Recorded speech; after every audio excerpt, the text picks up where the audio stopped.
আপনাকে যদি মদের কথাই বলি তাহলে তার মানে লিস্ট শুনলে মাথা খারাপ হয়ে যাবে। আমি যদি মদের ক্ষেত্রে বলি তাহলে আমি যদি পরপর বলি তাহলে মদ আমাদের লিভারকে এফেক্ট করছে।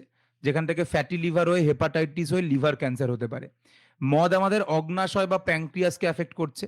যেখান থেকে প্যানক্রিয়াটাইটিস হয়ে ২-৩ দিনের মধ্যে আমাদের মৃত্যু হতে পারে।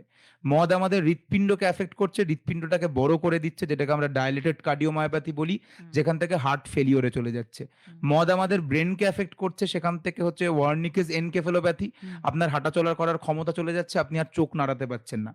মদ আপনার ব্রেনকে এফেক্ট করছে এবং আপনার সেক্সুয়াল যে ডিজায়ার, সেক্স হুম, করার যে ক্ষমতা হুম, সেটা সম্পূর্ণভাবে চলে হুম, যাচ্ছে। মদ আপনার হাড়কে এফেক্ট করছে, আপনার হাড় ক্ষইয়ে দিচ্ছে। মদ আপনার কিডনিকে এফেক্ট করছে, কিডনিকে ড্যামেজ করে দিচ্ছে। মদ আপনার রক্ত শরীরের মধ্যে কমিয়ে দিচ্ছে।